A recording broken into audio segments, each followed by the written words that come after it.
இது இந்த குடும்பத்துல வயிற்றுல அடிச்சா உங்க குடும்பம் நல்லா இருக்காது. அதனால அந்த வேலையை ஏற்கிறீங்க. இங்க புதுச்சேரி அரசு ஆணை என்ன எடுத்திருக்காங்களோ 2014ஆம் ஆண்டு அதை உடனே அமல்படுத்தணும்.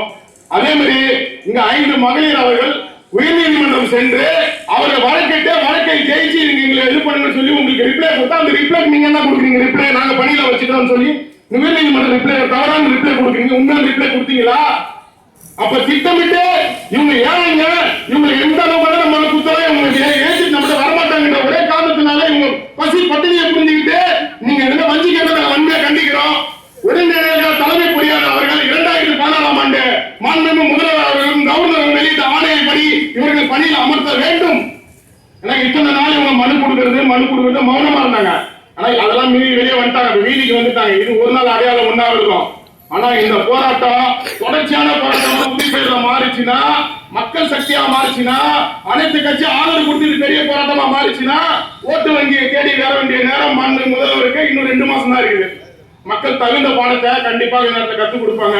இந்த 200 குடும்பத்தை உடனடியாக பணியில் அமர்த்தணும்.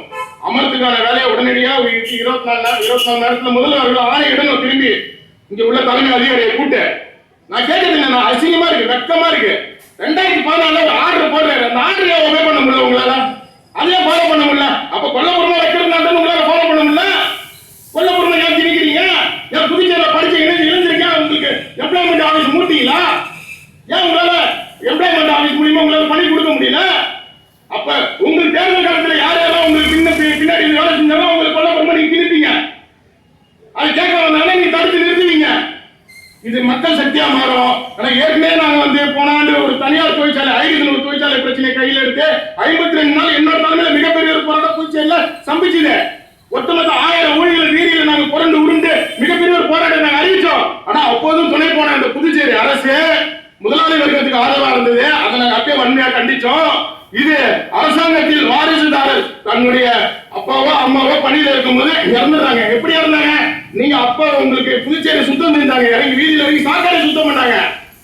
அப்பா உங்களுக்கு மருத்துவ ரீதியா எந்த ஒரு பாதுகாப்பு சாதனம் நீங்க கரல கிளவுஸ் கொடுத்தீங்களா? என்ன கொடுத்தீங்க? அவங்க இறந்தது காரணமே இந்த புதுச்சேரி அரசாங்கம் தான். அப்ப நீங்க அவங்களுக்கு பாதுகாப்பு கரெக்டா கொடுத்தீங்கன்னா நோய்வாய்ப்பட்டோ அவங்க உடல் ரீதியா செத்துருக்க மாட்டாங்க. அப்ப அந்த வாரிசுதாரர் நீங்க வேலை கேட்கும் போது 10 ஆண்டுகளா அவங்க போராடிட்டு இருக்காங்க. 2014 வைக்கிறீங்க வச்சு அந்த ஆர்டரை ஒபே பண்ணாத இந்த அரசாங்கம், இந்த அரசு அதிகாரிகள் எதுக்கு? நீங்க நான் என்னன்னு கேட்கிறேன்,